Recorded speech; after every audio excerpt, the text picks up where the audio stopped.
गवारीचा झणझणीत ठेचा ही एक अतिशय चविष्ट, झटपट आणि पारंपरिक महाराष्ट्रीयन रेसिपी आहे. ताज्या गवारीच्या शेंगा, लसूण, हिरव्या मिरच्या आणि शेंगदाण्याचा खमंग स्वाद यामुळे हा ठेचा भाकरी, पोळी किंवा वरण भातासोबत अप्रतिम लागतो. अगदी कमी साहित्यामध्ये तयार होणारी ही रेसिपी एकदा करून पाहिली तर पुन्हा पुन्हा बनवावीशी वाटेल. व्हिडिओ नक्की शेवटपर्यंत पहा आणि चॅनेलला सबस्क्राईब करायला अजिबात विसरू नका. चला तर मग आज बनवूया गवारीचा झणझणीत ठेचा. नमस्कार, सानिव्ह हेल्दी रेसिपीमध्ये सर्वांचे मनपूर्वक स्वागत. चला तर रेसिपीला सुरुवात करूया. इथे मी पाव किलो गवारी स्वच्छ धुवून घेतलेली आहे. याचं पुढचा आणि मागचा देठ काढायचा आहे आणि अशा पद्धतीने गवारीचे बारीक बारीक तुकडे करून घ्यायचे. सुरुवातीला गॅसवरती कढई ठेवायची. कढई थोडीशी गरम झाली की यामध्ये थोडंसं तेल घालायचं आहे. तेल गरम झाल्यानंतर पाव चमचे जिरे घालायचे. जिरे तडतडले की 2 ते 3 हिरव्या मिरच्यांचे बारीक काप घालायचे.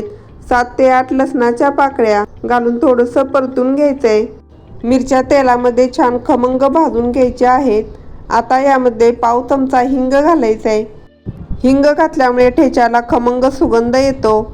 यानंतर बारीक चिरून घेतलेली गवार घालून तेलावर छान परतून घ्यायचे. या रेसिपीमध्ये पाणी अजिबात घालायचे नाही, त्यामुळे गवार हलकीशी खरपूस आणि खमंग भाजून घ्यायचे. त्यामुळे गवारीचा ठेचा अतिशय चविष्ट होतो. आता यामध्ये बारीक चिरलेली हिरवी कोथिंबीर घालायचे. कोथिंबीर धुवून घेतल्यामुळे त्याला थोडंसं पाणी लागलेलं असतं, ते सर्व पाणी बाहेर निघून गेलं पाहिजे. कारण आपल्याला इथे गवारी शिजवून घ्यायची नाही, फक्त भाजून घ्यायचे. गवारी थोडीशी परतून घ्यायची आहे. आता यामध्ये चवीनुसार मीठ घालायचं आहे. मीठ घातल्यानंतर देखील थोडंसं परतून घ्यायचं आहे. यानंतर 2 चमचे भाजलेल्या शेंगदाण्याचं कूट घालायचं आहे. जर कच्चे शेंगदाणे वापरणार असाल तर सुरुवातीला तेलात परतून घ्यायचे. आता लगेचच गॅसची फ्लेम बंद करायचे. गॅस बंद केल्यानंतर लगेचच एखादं फुलपात्र किंवा ग्लासच्या मदतीने हलकंसं कुटून घ्यायचं आहे. अगदी बारीक न करता थोडंसं क्रश करून घ्यायचं आहे, म्हणजे मग ठेच्याला अगदी छान असं टेक्स्चर येतं. अशा प्रकारे तयार आहे झणझणीत, खमंग आणि अतिशय स्वादिष्ट गवारीचा ठेचा. भाजीला काही नसताना किंवा झणझणीत काहीतरी खायची इच्छा झाली तर ही रेसिपी नक्की करून पहा.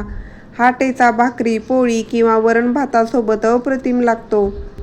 तुम्हाला झणझणीत गवारीचा ठेचा रेसिपी आवडली असेल तर व्हिडिओला लाईक करा, शेअर करा आणि कमेंट करून तुमचा अभिप्राय नक्की कळवा.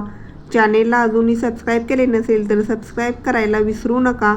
पुन्हा भेटूया अशात नवनवीन रेसिपीज घेऊन. तोपर्यंत धन्यवाद.